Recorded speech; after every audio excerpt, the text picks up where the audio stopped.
Ladies and gentlemen, welcome to the Phoenix Podcast. I am one third of your host, extremely sleepy and angry.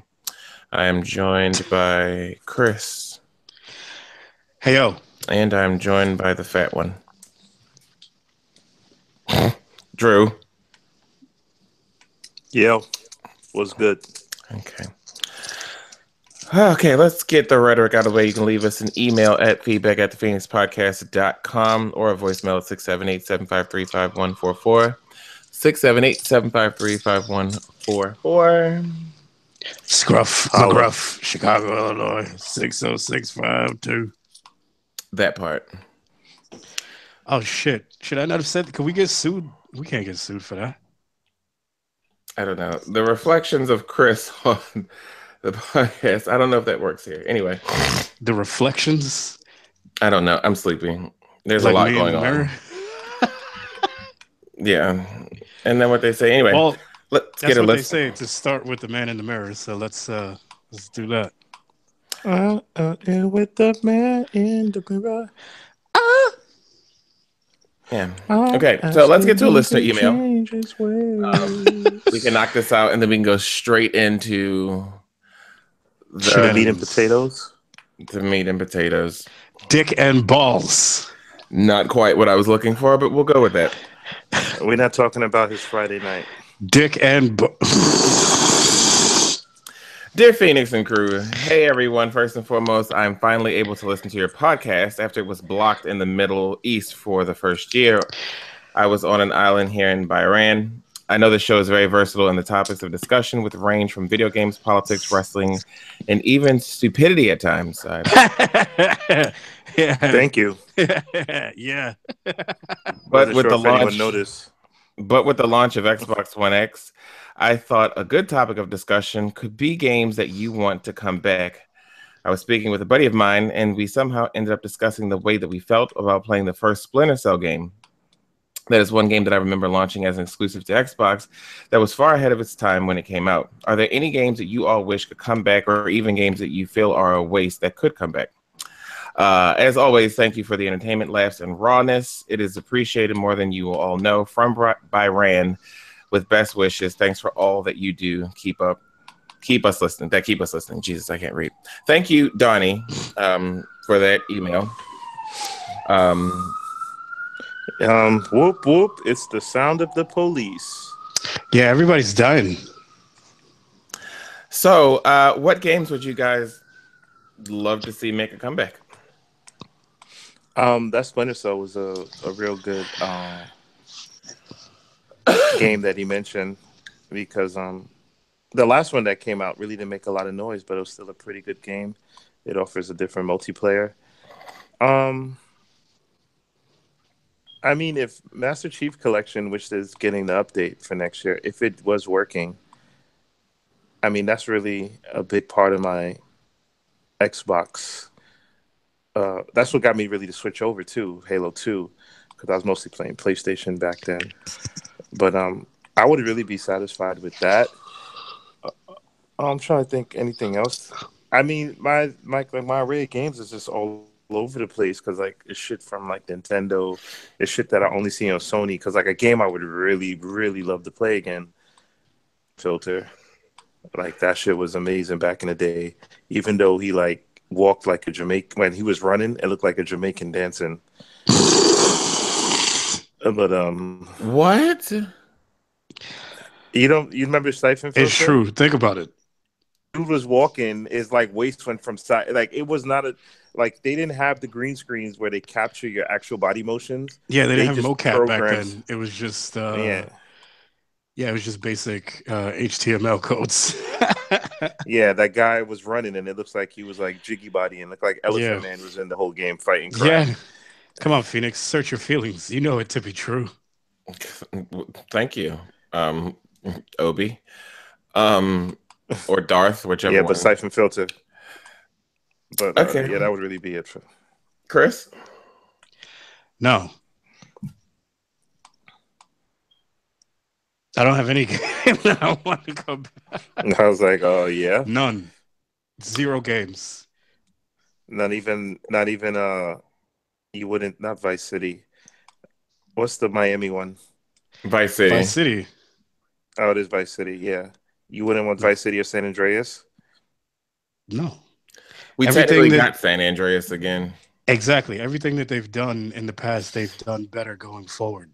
So there's no reason for me to have some nostalgia boner over old games that I would like to come back because they've either tried and failed or done it and succeeded. So there's no, I don't really, I'm not in the market for anything that I would like personally to come back. All the GTAs have gotten better. Um, they, as much as they could, ruined Metal Gear. So I got nothing else to look forward to. I think. So you just. I'm sorry. Go ahead. No, I was just gonna say he's just looking to move forward. He's like, Yeah, everything that happened, you're good with. yeah. I'm like George W. Bush. In order to move forward to the future, you can't look past to the back. Wow. I think for me, the game that I would probably say would be probably Splinter Cell Chaos Theory. Yeah, I would say that or the game Black by EA. Even though technically that's I think it's on. Is it BC? it's a backwards compatible title at this point, but Is it? yeah, It's not. Yeah, it is. I Is was it? about to say. Oh, it I is. think it's BC. So that would be my. That's a great question, actually. By the way, I'm sorry I couldn't. No, I lied. Sorry. Def Jam Fight for New York.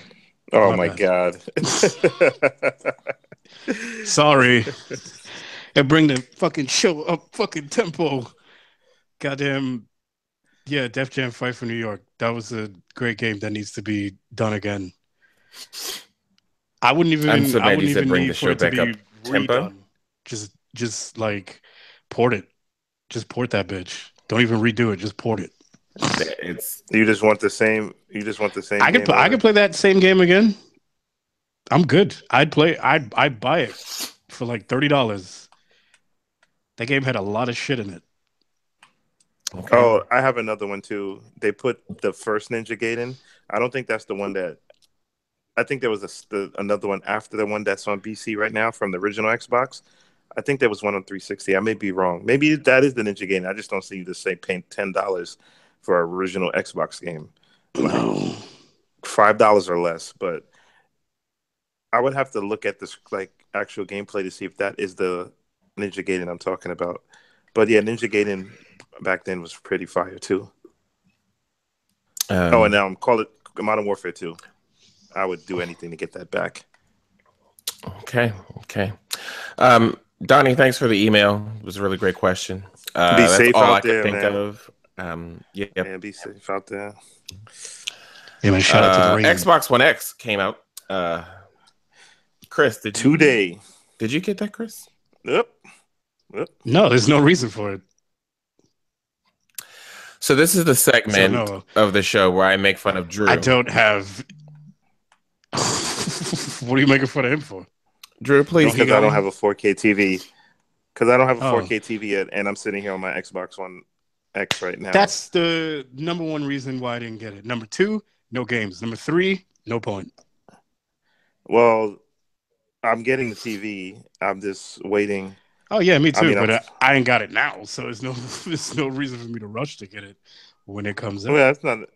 It wasn't. I mean, I was overdue for an upgrade anyway. I still had a day one Xbox, so people who got like an S and things like that is cool, you know. But for me, I mean, my Xbox is totally fine. Like I'm selling the shit. Yeah, it'll be fun. Yeah. I mean, with the whole talk of Scorpio, this was the whole reason of me getting it because I was updating my whole setup anyway. The only thing is that the monitors, I play on a gaming monitor. The 4K monitors are freaking more expensive. Like if I got a shitty 4K TV, I would spend more on a decent 4K monitor. So I'm just getting a Samsung, which is partnered with Microsoft for the Xbox One X. A good Samsung though, because I know a lot of people have been sharing Fat Kid Deals. I mean, shout out to Fat Kid Deals always. Like it's a great, but they posting a lot of TVs recently, but those are shitty TVs. Those Vizios and the Samsungs that they're posting are not TVs you want to get with this machine. So I understand you see a TV for like $400 and it says 4K, but you're not really getting the true benefit of the system with those TVs. So just try to do it right. So what are the Samsung ones that are paired with it that are good to get 4K wise for the One X? 8 series and up would be ideal. Okay. You can do this. You can do the 7K series, but anything under 7K is a waste of your time. I don't even think anything under 7K has HDR. So it's like, really, what's the point? So the fuck you buy that TV for in general?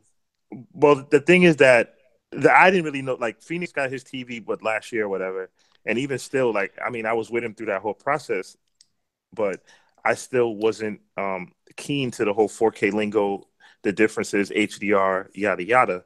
So recently, with me looking to purchase my TV, I've been talking to him more about it and learning those terms and what things you want to look for in your TV.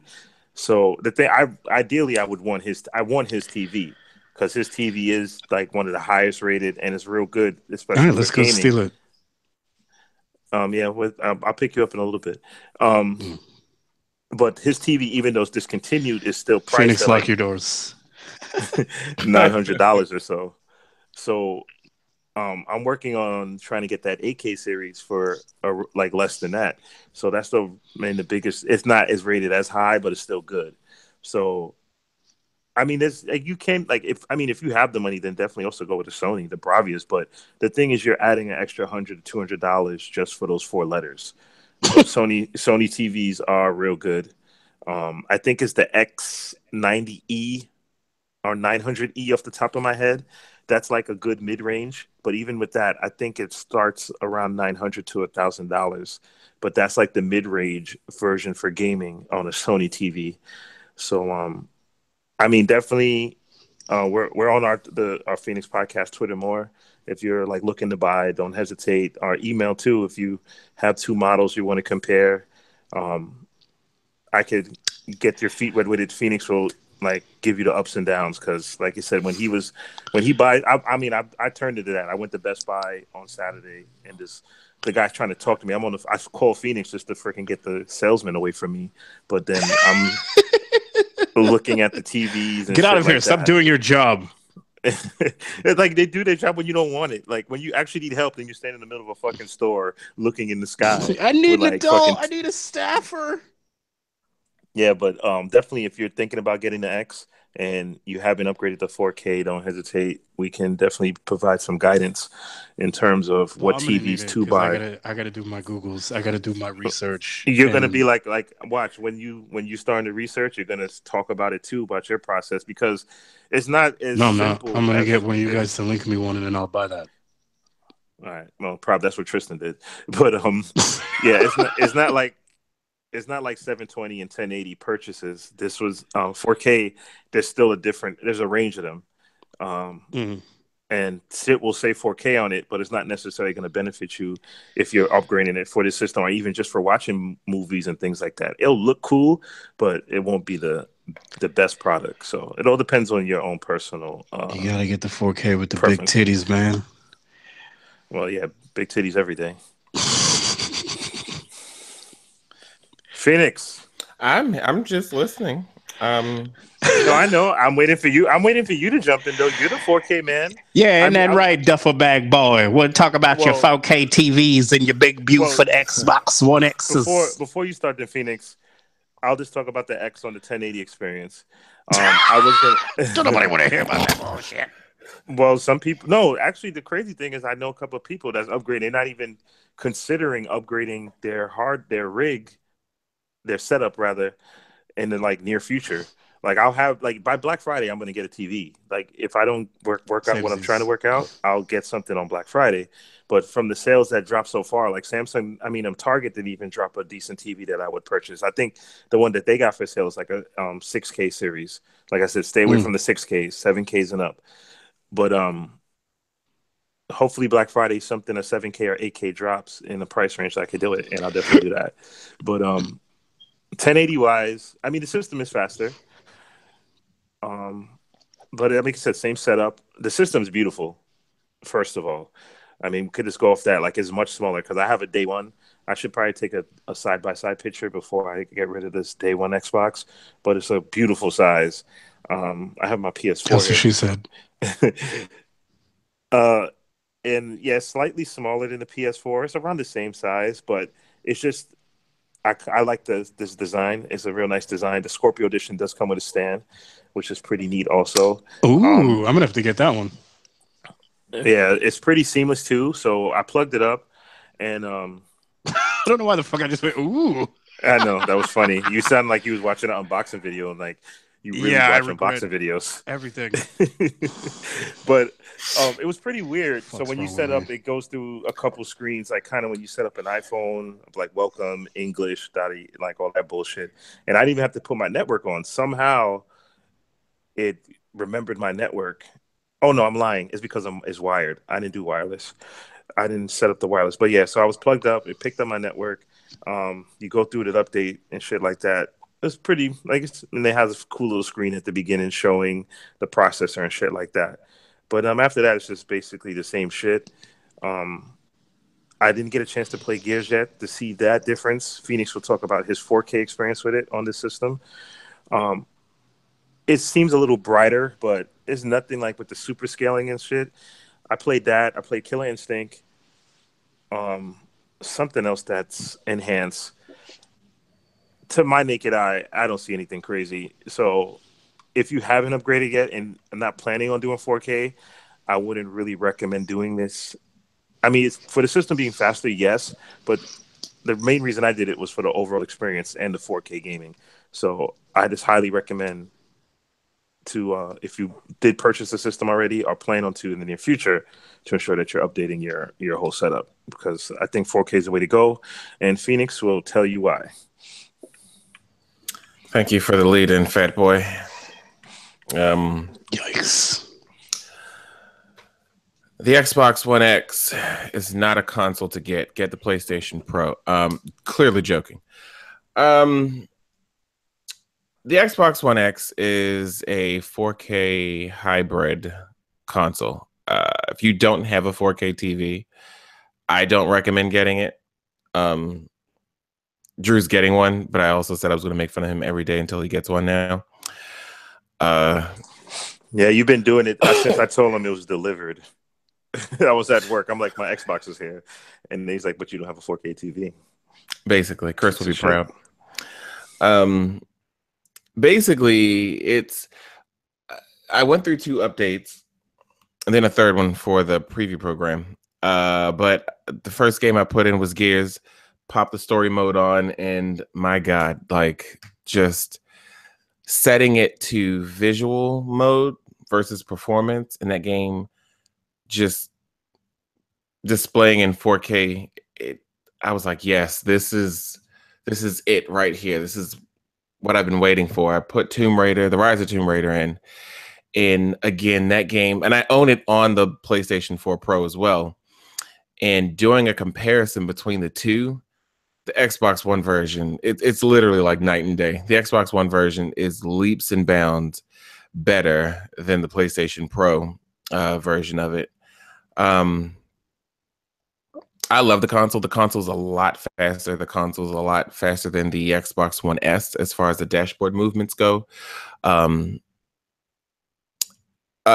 co-host of the program, Dio, mind you, he talked me into getting the TV that I have now, the Samsung KS8000. I thought it was a Dolby Vision TV at the time that I purchased it, and he's like, "No, it's Dolby. It's HDR10," and I was like, "No, it's not." So then, regardless, I came to find out it is HDR10, and I'm pumped because the Xbox One X and S, for that matter, only support HDR10. Because HDR10 is the standard going forwards for HDR.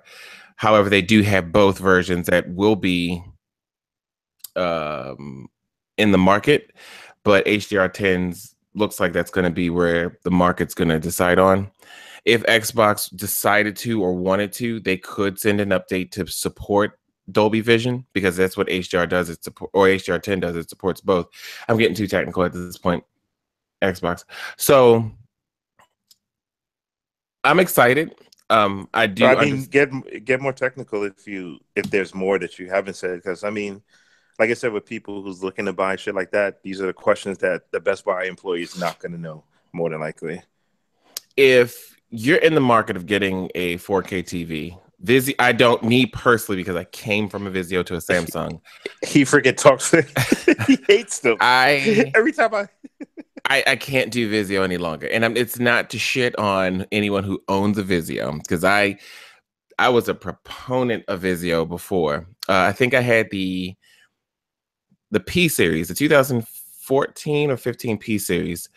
God, that picture quality in 4K, it just wasn't hitting for me. So then I saw the KS8000 and was like, this is it. This is what I want. And ever since then, it's been great. If you're getting a 4K TV, I cannot stress enough, get one with HDR10, because let's say for some odd reason the industry says, oh, Dolby Vision is going to be the standard going forward. HDR10 can get updated by the manufacturer to support Dolby Vision. If you get one with Dolby Vision, they can't. Dolby Vision isn't. You can't reverse update it to support HDR10 because it is a proprietary standard from the people from Dolby. With that being said, I mean, again, the TV, the games, I agree with Chris and what everybody else is saying, and Microsoft has come out and acknowledged this. Right now, first party wise, there's nothing showing off the hardware. I mean, Assassin's Creed looks good from what I'm hearing. I don't own it. Tomb Raider looks fucking amazing. Shadow, you played some of that? Shadows of War looks, my God, that game looks fucking great in 4K. By the way, I don't ever have performance mode on where it's just running at a buttery 60 frames per second. If I got this 4K TV, we're going to play this bitch in 4K. But leave all that 1080p shit for the kids stuck in last decade. Question. Because I was messing around with the menus, and there's plenty new shit on this system because of the stronger machine.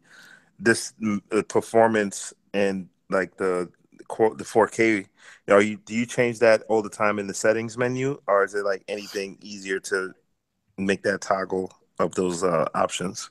Well, by default, the console or the game is going to have it play in 4K, period.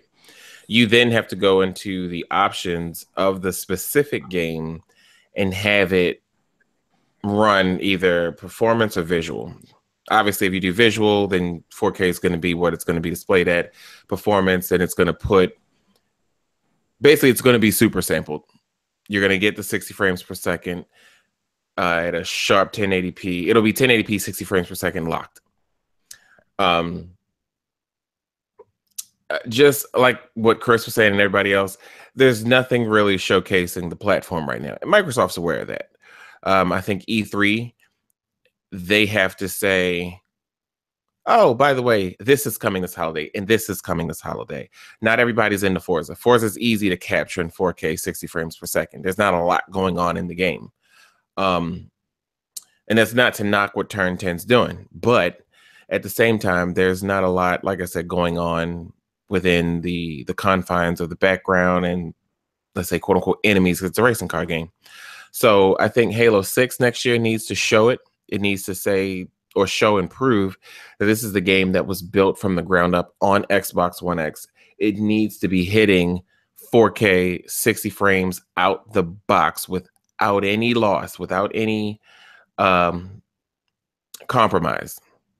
So that's my opinion. I think the Xbox One X is the better platform. It's $100 more than the PlayStation 4 Pro. But once you see what's under the hood of this thing and you actually see this thing working compared to the Pro, it's well worth the $500. I see that option too that you mentioned. My gear's finally updated. Oh, because you're playing it now? No, I'm not playing. I'm not gonna play while I'm recording, especially online, because I'm gonna be screaming and cursing.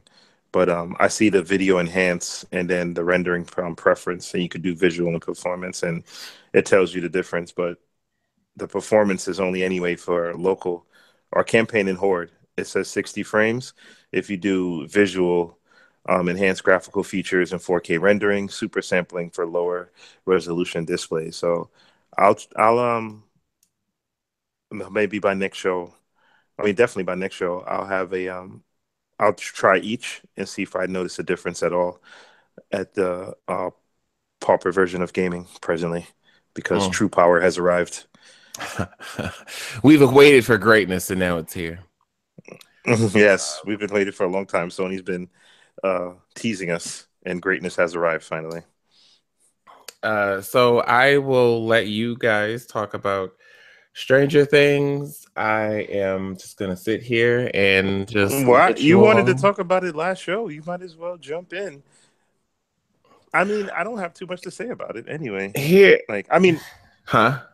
No, I was like, I don't have too much to say about it. I mean, just watch the shit. Like Chris, he's gonna have plenty. I can sit back too because Chris about to go on. Nah, that's why I said I'm gonna sit back, because I know Chris has a whole notebook full of shit. Yep. Let me mute myself. Yeah, Chris, please. What, man? I love the fucking show. What more is there to say?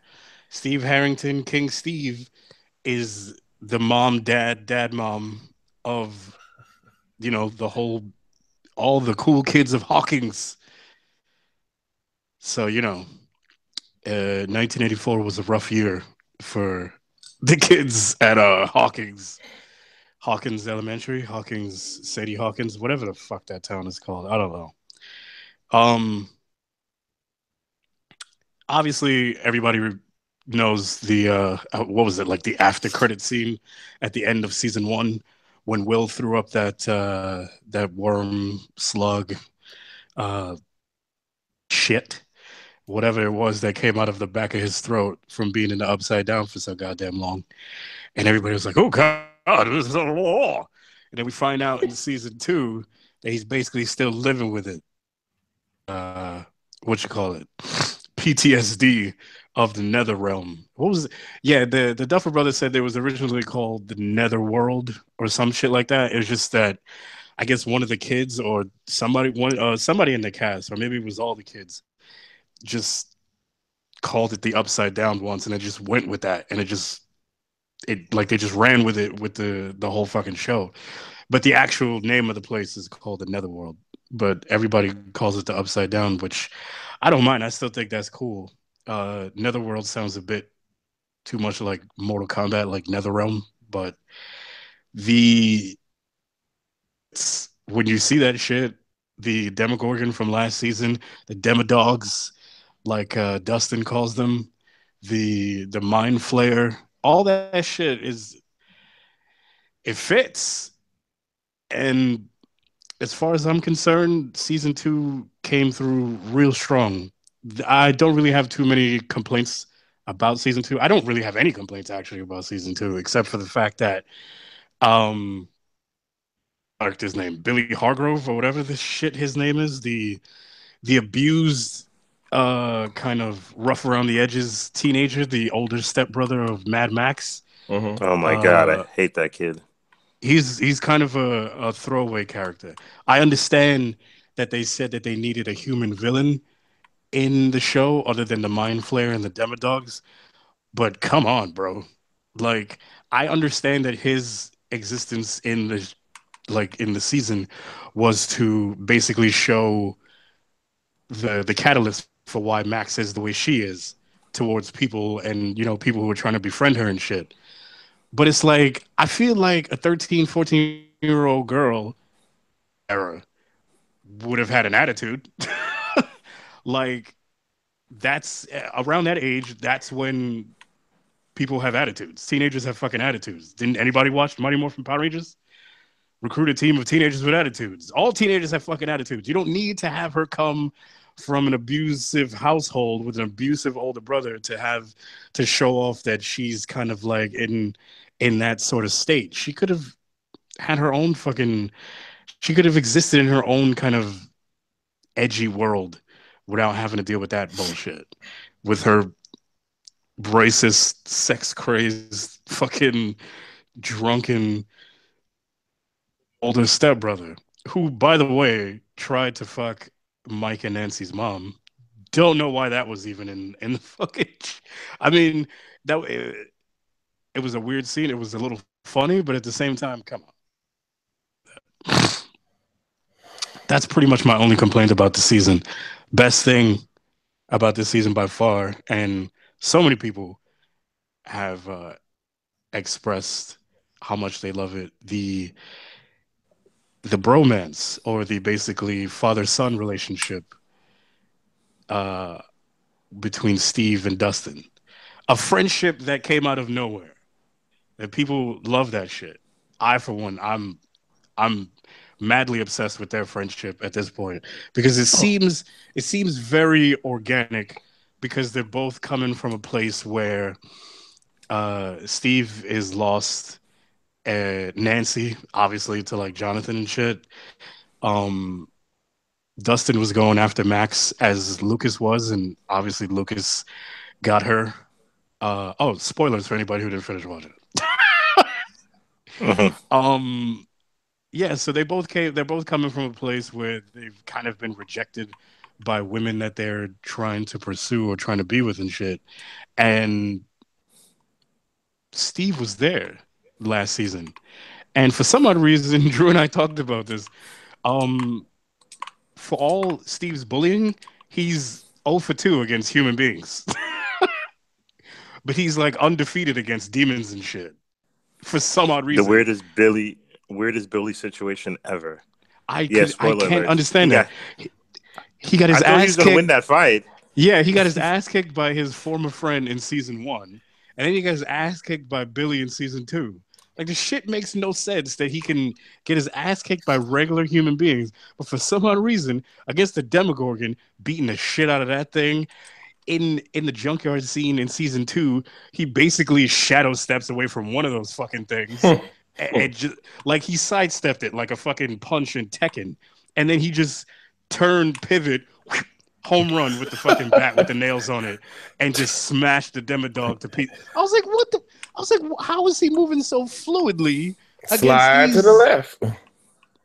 Yeah, just straight up cha-cha sliding all over the junkyard and beating these Demodogs at their own fucking game. I don't understand how he's doing it, but I understand now why and how he's doing it.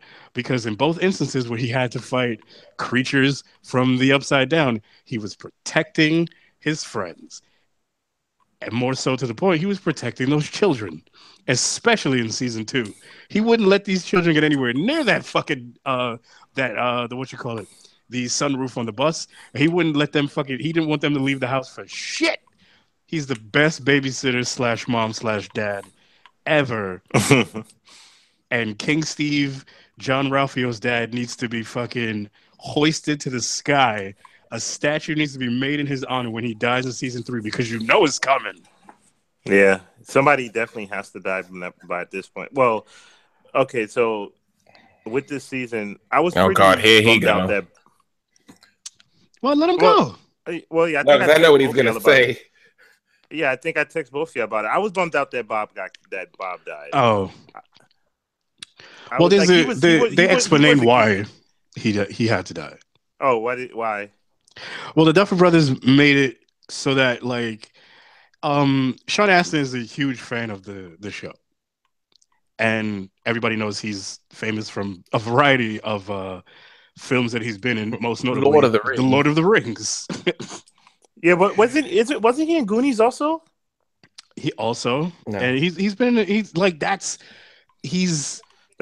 of that world. This basically takes a lot of Goonies. I mean, this whole season, the whole pet thing was a whole thing from the Goonies. Yeah, it was it was Goonies / like Gremlins and a whole bunch of shit. Like, because that's what the Duffer Brothers pull from, that era of things.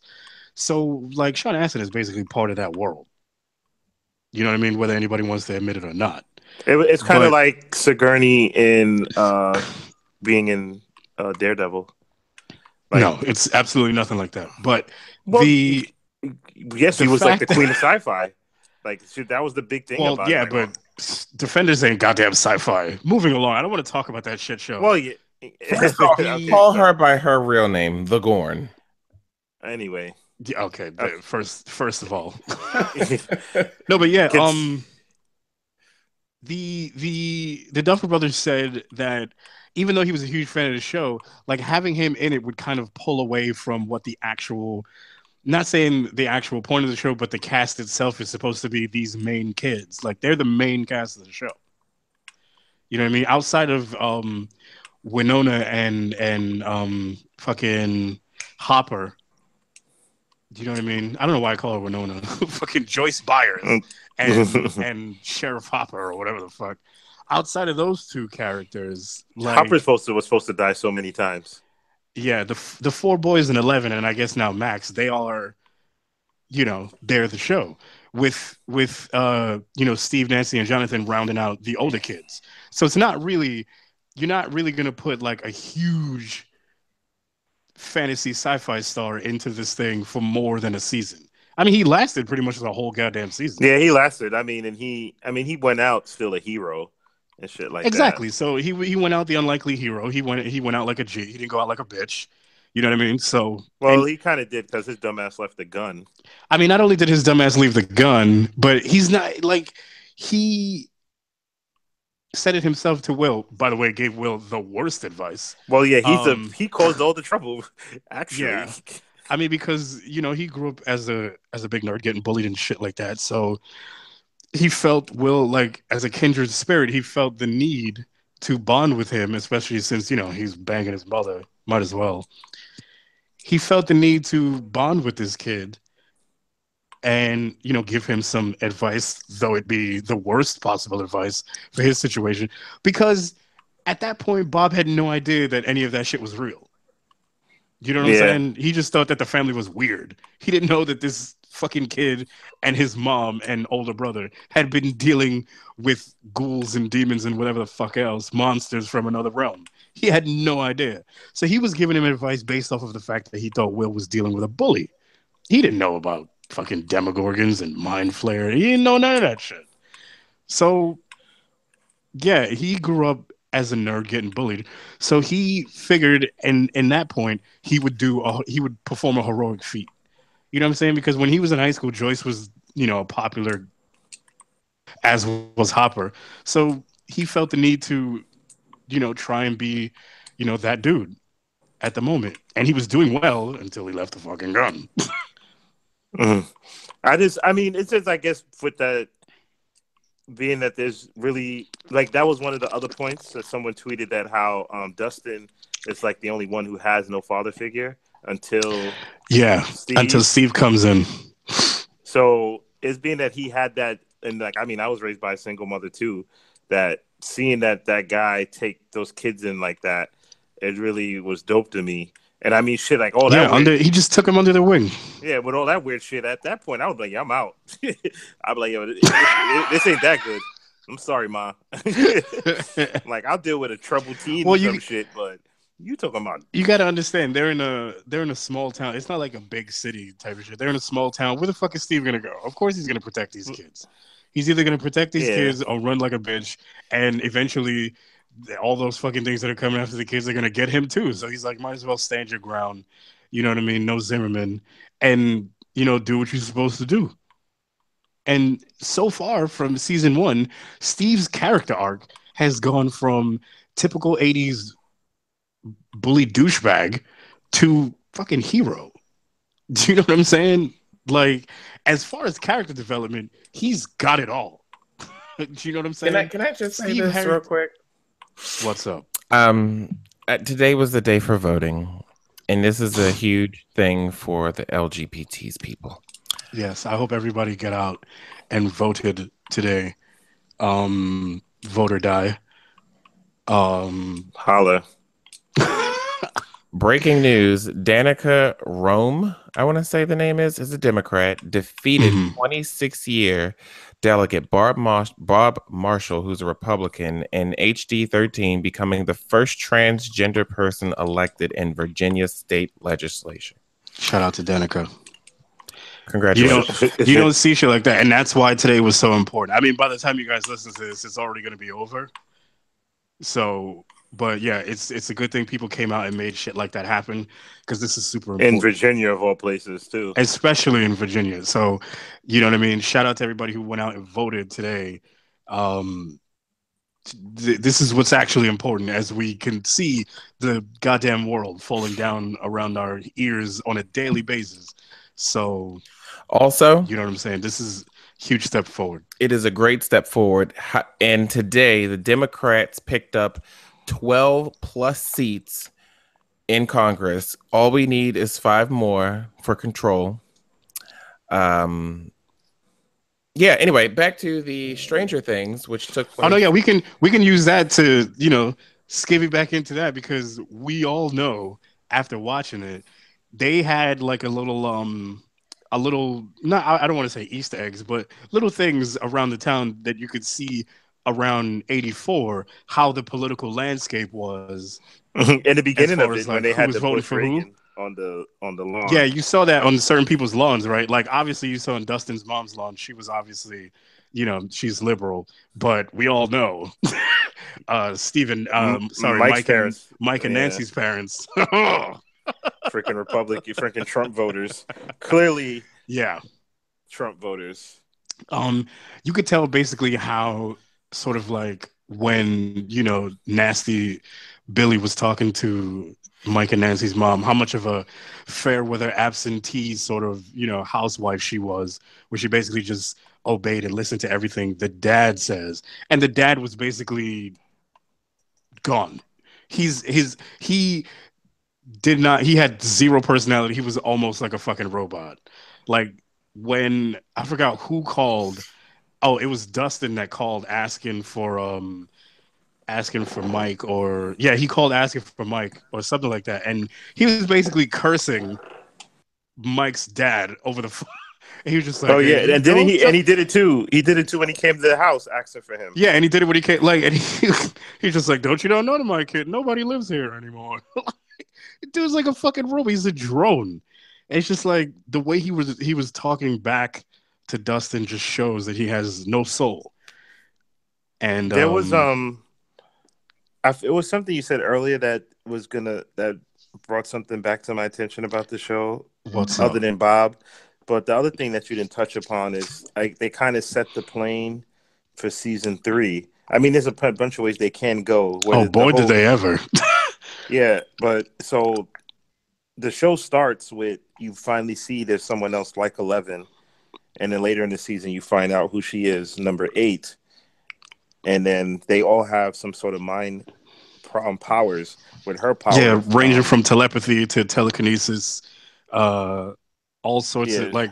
I'm assuming that everybody that was in that project has some sort of mind power, like whether yeah, it from that be, program. But yeah, whatever, whether we it don't know be if there's moving things more. with your mind, or just like projecting illusions to people, or maybe it could just be just straight up telepathy. You could speak to people like Professor X and shit like that, digging into people's minds and dreams and so on and so forth. Like I there's mean, we so never. much. They could go that way anyway because we see 11 is stronger, where she can travel and locate people and stuff. She just Yeah, hasn't and been she able could do it on to. her own now. Like she doesn't even have to do Yeah, the whole like, submerged into a thing of water, and like she's getting stronger, dude. yeah. But I like where that's gonna go because there's a big case of ethics and morals that's going to be between. There's a difference between 8 and 11 at this point, so that Mm-hmm. can definitely set something up for season 3. Oh, I remember what I was going to say now too. But this is also on that same point. The one thing I really liked about this season, well, two things quickly. One was the transition. I like the way they shot it, where like someone would be doing something and it transitioned right into the next scene. Like if they were using a coffee grinder, and then something in that next scene started with that same type of motion or something. Yeah, yeah. So The cinematics and the transitions in this season were fucking amazing. like, and it wasn't just like one Also, or two places. It was the goddamn consistent. soundtrack, bro. Yeah, All the that soundtrack is always synthwave. Oh, yeah. it was so strong.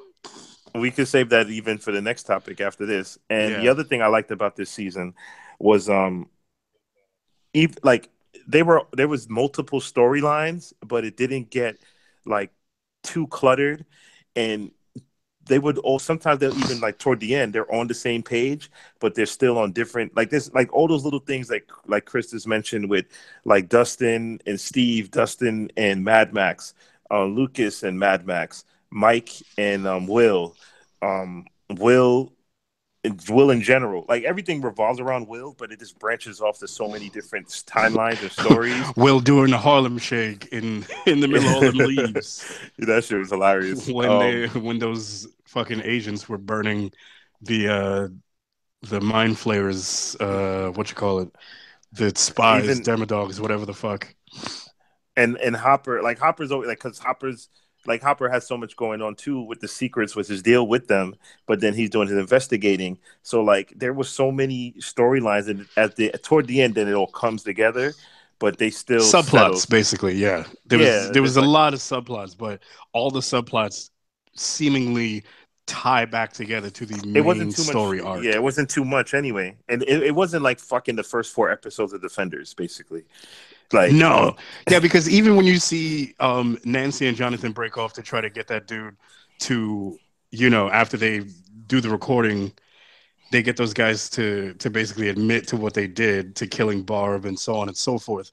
Like even that little piece of subplot to get that happening, even that ties into the main story arc. The only thing that doesn't is fucking Billy shit. It is Billy. Like the whole thing when you're watching it, I was thinking because like he kept asking questions about. So I wasn't. I mean, off back you think he's racist, but then I'm like maybe they're either from this government agency or whatever. Like they were plants. So you like that. I mean that leaves you to think about Max and her intentions, things like that, because she's genuinely interested. I mean, she's still an outcast, but as time goes on, she's getting genuinely interested. But she's like so interested. Like, is her does she mean well with this interest, or is she trying to find out shit about Will? So I like that mystery. They just really they didn't need Billy or whatever. Like all that shit wasn't really necessary. But those are the 2 things I really liked a lot too. Was the cinematic transitions, and then how there was a multiple subplots. Each character were doing their own thing, but it was. I really enjoyed, much like the Dustin Steve pairing. I really liked the Mike Will pairing because remember Will had been gone for a significant amount of time, and Mike's whole journey was about finding Will, and then it turned into trying to find 11. So he basically lost a friend, gained a friend, and then lost a friend and gained a friend again. So Mike is always without his 2 favorite people. And now that, Lucas and Dustin brought Max into the fold, like he was just super annoyed the whole time.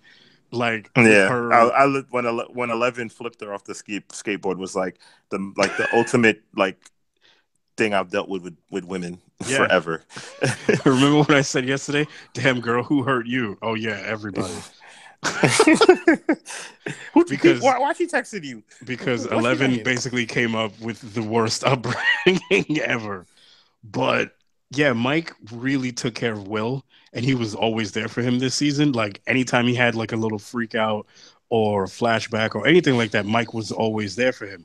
And even when they were in the hospital and Mike was the only fucking smart person in the room who realized that he was a spy for the Mind Flayer. And he was like, holy shit, all those dudes are already dead. Like he ran to go try to warn them, but it was too fucking late. Like Mike is fucking on it, dude. He's paying attention to things happening. And it's just like how they had in the first season, how they figured out everything. They did it again. Yeah, I like that too. How it's almost like they're like A-Team.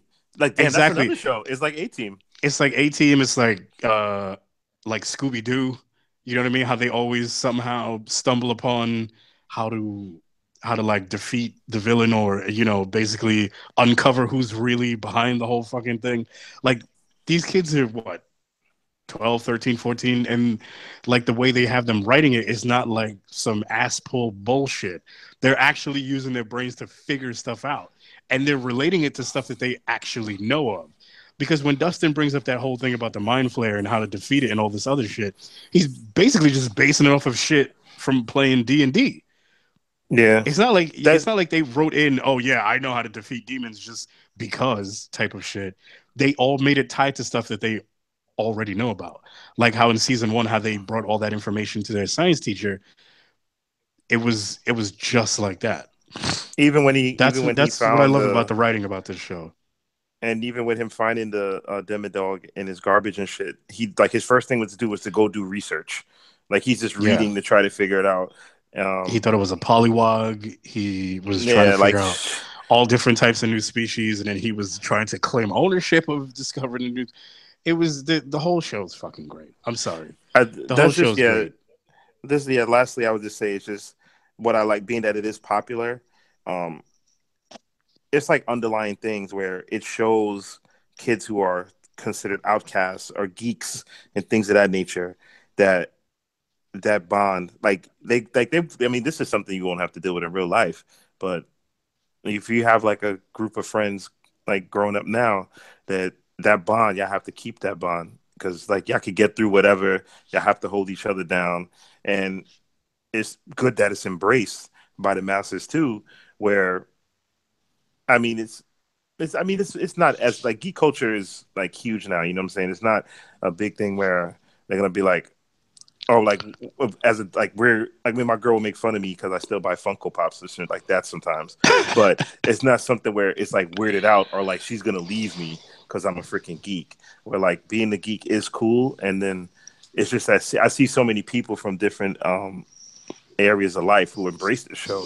So it's kind of like this, like kill that wedge between other like people and other hobbies and shit like that and geek culture and act like just regular ass nerds. So I really do feel like that's kind of like reading between the lines with the show and shit like that because these kids are like they're outsiders in the general public, but to us they're heroes. You know what I'm saying? Because we really want to see them prosper. And in real life too, with people being pervy and saying wild shit to them, like we're like, yo, leave the kids alone, man. Just let them be fucking kids. Yeah, seriously. Like like you that's the creepiest fucking thing, man. Yeah. They're in they're yeah, they're on TV, they're in, you know what I mean? But leave these fucking kids alone. Honestly. Just let them do their thing.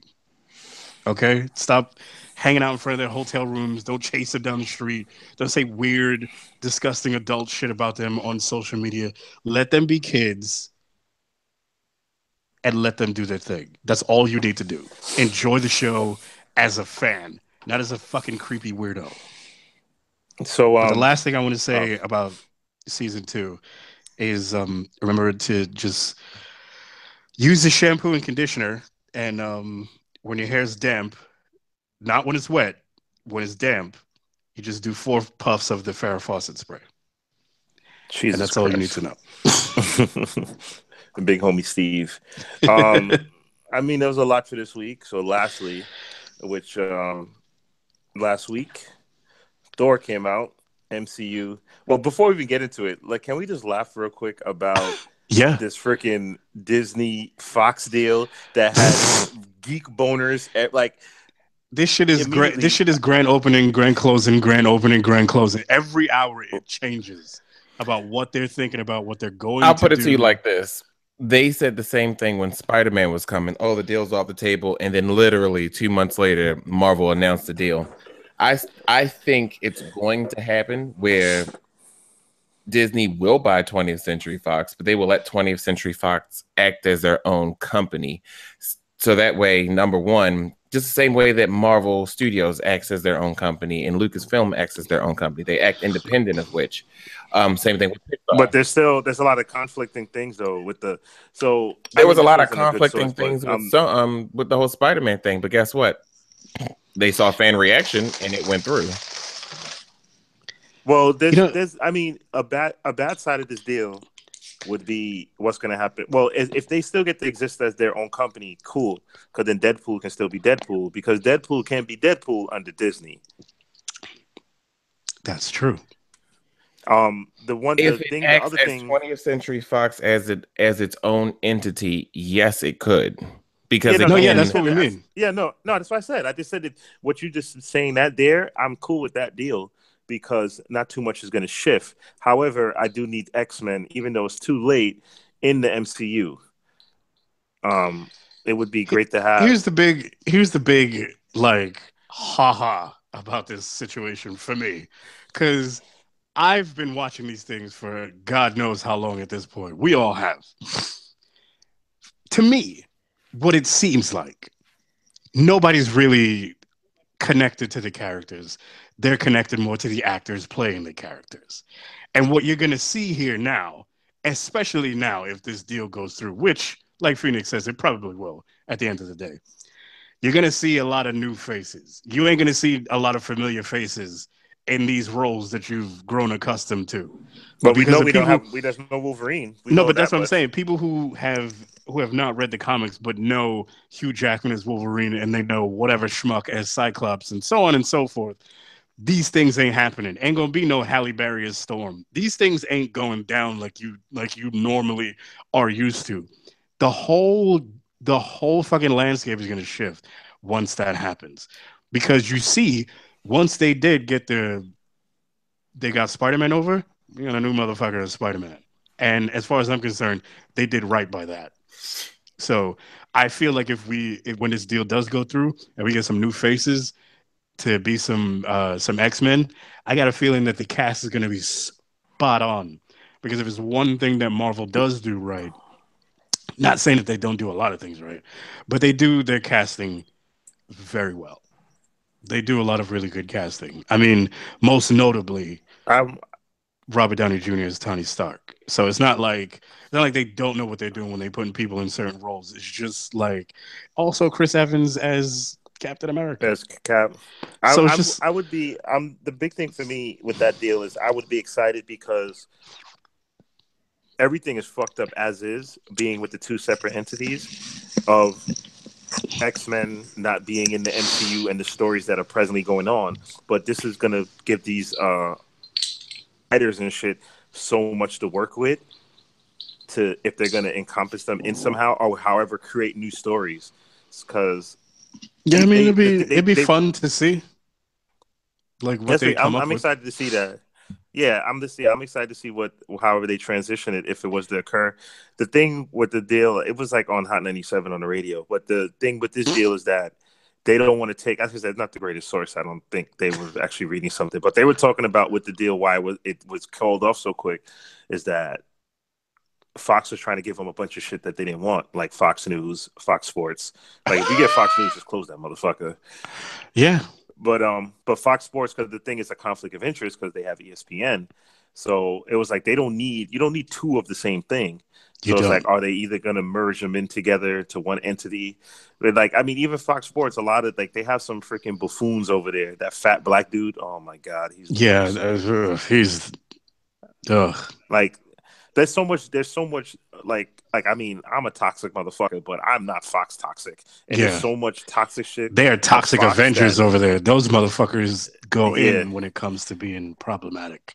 Everything, like shit. Even, I mean, we didn't talk about it, but quick rest in peace to the 26 lives and everyone that was hit in Texas. But the kind of shit that these people have been saying since another mass shooting, if they had guns in the church, this, that, and the third. If we had more guns in the church, I would rather die in church. This is where we should want to die. All kinds of weird shit like that. I don't know what the other dude saying. What the dude said about not like if there was more light, then there wouldn't be as much rape or some shit. Yeah, dude, like they've been saying some wild shit. They don't have a clear grasp, a firm grasp on reality. They're not on as Earth, it is basically. Today. No, they're not on Earth because the shit that they say. But basically, I was just saying with that, it's just. It's like we don't. Is it like the thing? They report this thing as actual news, like freaking the Las Vegas shooter. Oh, it was something like Hillary was tied into it, or he was tied to ISIS. Like they just put out all these wild conspiracy, a bunch of Alex Jones motherfuckers, and it's just wild that like this is still a profitable platform. So yeah, that's why I hope these motherfuckers don't get into this shit. Well, I hope just get the comic book characters and get the fuck out. Yeah, that's it. That's like, it. Keep that. Don't let these motherfuckers sell you a raw deal. Just get in and Yeah. get what you got to get and get the fuck out. But yeah, from that, I mean, I brought that up because was the last part we was going to talk about, which was Thor. Four. The synthwave that he mentioned earlier. So I'll let Phoenix go last because he feel like this was the greatest Marvel movie anyway at this point. But until February when Black Panther comes out, and then that until will be Black the greatest Panther Marvel movie ever created. Exactly. But and then this Infinity was the best War, Thor film. That will be the greatest Marvel be the best movie one. ever created. This was the best Thor movie. I mean, Thor isn't really. I mean, come on. It's not. It wasn't okay. Every time I say that, that's the reaction. Yeah, it wasn't a big like plateau to freaking come over. But Jesus it is the Christ. best Thor. They could have had Chris Hemsworth smearing shit all over his face and body for 2.5 hours, and it would have been better than the first two Thor movies. No, the first one wasn't that bad. It was pretty bad. You're right. The first one was good as an origin. Yeah, it was decent, but it had you know, Natalie Portman and Jane Foster as Jane Foster, and you know, Kat Dennings were her big heroine eyes. So that was a pretty. She was funny and it was good. They had the Warriors 3 and Sif, and you know, Michael Hiddleston or whatever the fuck his name is did good as his first going of Loki. It's like this. So with this movie, the one thing I kind of get from it is that I see the growth and the maturity in the MCU and the writers, and maybe they play like it's kind of like how we talk about GTA, where they played with the 3 character thing and then they did it full fledged in 5. So they played with a comedic side of Thor throughout the movies, and with this movie, they just went like full like head first with it. That is, oh my god. What are you about to say? That could be. I'm not against it. Trust me. Me of all people. Well, I mean, not against comedy. It's different. It's different from copy, yes, because Thor is. He's a it's serious character. It's just the fact that I didn't know it was going to be that much comedy in the movie. Yeah, this movie was straight comedy. What? I said no. I didn't say anything about you at this point. I said earlier. I mentioned you would go last to talk about the movie because you said it was the greatest Marvel movie, and you've been quiet for so long anyway. So we're gonna say our piece, and you can close it out. You didn't check the text message, did you? I checked the text message. Go on, Joe. Keep going, dummy. Okay. Yeah, what the hell? When I went to go check the text message now, it doesn't matter now. Yeah, yes, it does. No, I mean, no, it doesn't. Right. But yeah, this was the greatest comedic wise. Well, comedic wise, they developed Thor into this character, and start to finish, it's all comedy. However, like as we saw, what was the last one again? Fuck, what's the last movie we went to go see? Marvel movie. Oh fuck! Why is it losing my mind right now? Guardians. Even with the second one too, where the writing, thank you, where the writing has stepped up and it has more story. So it has story. Well, technically, Spider-Man was, but yeah. Well, as far as like space comedy, Guardians 2. But Guardian. I guess with Cosmic, maybe that's the way they're going with the cosmic shit. But even just Cosmic is usually funny, especially when you're dealing with the Guardians. But Thor isn't. Yeah, Thor mainly. Thor has a lot of Thor books has a lot of like bro humor in it. Like especially when it's Bendis doing it, Bendis does a lot of that kind of like Viking bro humor, where Thor is always drinking a flagon of mead somewhere in Asgard, surrounded by like the Warriors 3 and Sif and everybody else, and they're all just hanging out before they go do like a battle or something happens or whatever. Like it's always some bro shit like that. It's always like. It's always like American Pie in Asgard. Do you know what I mean? What he's about to ask? I was going to ask Chris if he knew of a way. Yes. Okay. But also the newer versions of Thor with Hela in it. Even though I've given you like a ton of lists to do research on. It's fun. Yeah, just let me know later. Okay. Yeah, I don't really see myself. By the way, Hela is not. Well, I'm not gonna say Hela is not their sister because I'm no longer a comic book purist. I don't give a rat's ass what they changed for the cinematic universe. But in the comic world, in original lore, Hela is Loki's daughter. That's Thor's Oh, niece. not They're not sister. they're not brother and sister and any of that kind of shit. I But I want to they read. changed it for the MCU, so that's what it is in the MCU. That's what the canon is. I want to read it now due to the movie, but I know the book is totally different. I mean, the book is One great. aspect. Don't get me wrong. There's very little comedy. That Yeah, shit, like I'll I tell said, you that much. from the Thor I read, there's no comedy, but Yeah, I like the comedy aspect. The acting was on point. but The both. biggest thing, Put it this way: both versions are good on their own. That's what I say. I see did after not I know read I it. was gonna walk into a fucking half Viking fantasy, half space comedy romp where the Hulk is naked and the Thor and Hulk He- it basically shows his dick off and Thor's like bashful about it and then Hulk is in the bed pouting like a baby and the Valkyries are drunk she for was, oh my like god, I love her. 80% of the movie. God, I love Tessa Thompson so much. Holy Yeah, shit. she is so fucking bad, son. You know, Oh she my said God. she played that character as a bisexual. Whatever. It's even better. I mean, Sounds like a good night to me. I mean, it's. I mean, the B in LGBTQ stand for something. Oh, Don't my- it? Can we just drop the Q? Q in there is so dumb.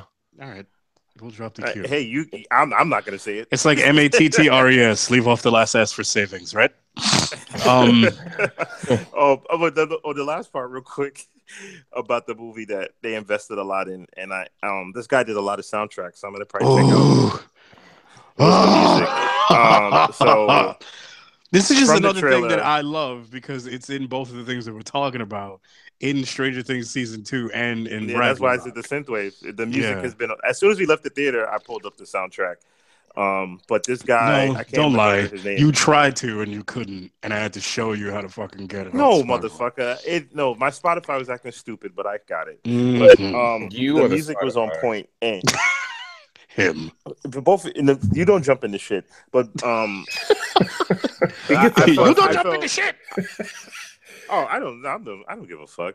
I just feel like Guardians kind of set the staple with the soundtrack wise and the music, but that's part of like the Guardians and that's that story. But in this movie, with everything throughout, the music was just so on point. Mhm. Where that was a real highlight of the movie also. But definitely recommend to go. I mean, I didn't really. Well, we mentioned a couple things, but like kind of how I look at it too. Do you kind of look at this one? It was more development of Thor. Do you look at Yeah. it like that? Because It was like- because he's now the Allfather. He's now the leader of the Asgardians. He lost the eye, which is something that definitely happens in Ragnarok. Asgard is destroyed. That definitely does happen. yeah, those are like the Um, only points that you're saying that's true to the copy. Yeah. Everything else is just things all made up. derived from Planet Hulk and whatever the fuck else they wanted. Yeah, I was playing. Man, I wish we could get a Hulk movie, a rated R. I Hulk mean, movie. they'll probably do something later on No, down they're the not line, gonna. but But I don't want it because it has to be rated R. Because Hulk has to be fucking raw. no, I mean, as far as like everything that they have planned from now until I guess we're 50, I don't think Hulk is in the timeline, but by the time Yeah, they do, it'll be fucking Amadeus Cho. So Yeah, at this but- point, it don't matter. Like right now, we Fucking can Cho. we can put that to bed. But it kind of like a But sequel to his origins, but it definitely develops Thor a lot more for going into Infinity War, the story for Infinity War, and I can't wait to see Black Panther, the development of that, and then how that plays into Infinity War. But yeah, highly recommend. I can't argue about it Can being we the best one. I kind of just talk about what did you say? how great Jeff Goldblum is. I still need that gif at the after credits. Can we just talk about how great Jeff Goldblum is? Like, this is a man, much like Sigourney Weaver, as we mentioned earlier. I was about Who to say, is- does he get the respect that he deserves in the sci-fi realm? I mean, he's got to. I mean, The Fly. He did. Yo, Earth Girls the Are fly. Easy. The fly was like fucking Jurassic Independence Park, Day. Independence Day. The guy he's sci-fi. Do you know what I mean? Jeff Goldblum is more sci-fi than any fucking William Shatner convention dick sucker would ever fucking say. As far as I'm concerned, You're gonna create a big argument with some. I don't give a fucking Trekkie. goddamn. William I've had William 3 Shatner. beers. William Shatner is like the fucking god for Trekkies. And Okay, shit. Like, fuck William Shatner. Okay, let's stick to the topic. Guess what? I Yeah, don't sorry. care. No, but yeah, no. Jeff is William the man. Shatner can suck my dick. I don't give a fuck about that shit, son. Jeff Goldblum is fucking rad, and he murdered it in Ragnarok, son. He was the best. Granted, the character he played also not that funny, but they went in the direction of comedy. Even Loki was funny in this. So, fucking Matt Damon was in this movie randomly. Like, it made no sense. And the guy with the hat from Jurassic Park was in it. Yeah, it was so, bro. The whole movie was so fucking. Yo, that whole scene with Matt Damon, all that. Like, The shout out to Loki, guy playing Thor in the play was Chris Hemsworth's other brother, not Liam, the one who's banging Miley Cyrus, the other one, the one that nobody talks about. Yeah, he looks similar to him. I was like, wow, they really casted a guy that kind of does look like Thor. Yeah, it's so fucking but weird. But yeah, that Phoenix. like. Did you love Jeff Goldblum? I know you did. I did love the Goldblum. The Bloom. That's what he is, the Bloom. No, he's the. Now, oh my god! Do not create a new name for that. That's the fucking Fly, man. Everyone who's a legend in sci-fi gets a nickname, and they all get prefixed with the. The Bloom, the Gorn. Because the at this point in their careers, they're entities. They're household names. You can't just refer to them like they're just some new cop to the force. They ain't rookies around here. Yeah, it's not like they're Villain Bay. The fuck up. They've been doing this shit one part since longer than some of us have even been alive. The 80s. So, when is the Fly? That's the 80s, isn't it? Or was that 90s? Yeah, 80s. I think the Fly was it. The Fly was 80s. Yeah, bro. They both been doing it since the 80s. They've been killing the game. Yeah. So it's like the one part that we didn't. What? The one part we didn't touch that. I'm Phoenix about to go off on Kate. Oh, Kate Winslet. Blanchett. Blanchett, sorry. I've had 3 beers. Okay, is it my turn to go so we can get out of here? Yeah, I was about to say, you about to go on your Chris rant. Okay, so I know. Blanchett. So let's start with the opening of said film with him in the monologue in the cage. Jesus Christ! I thought that was fantastic.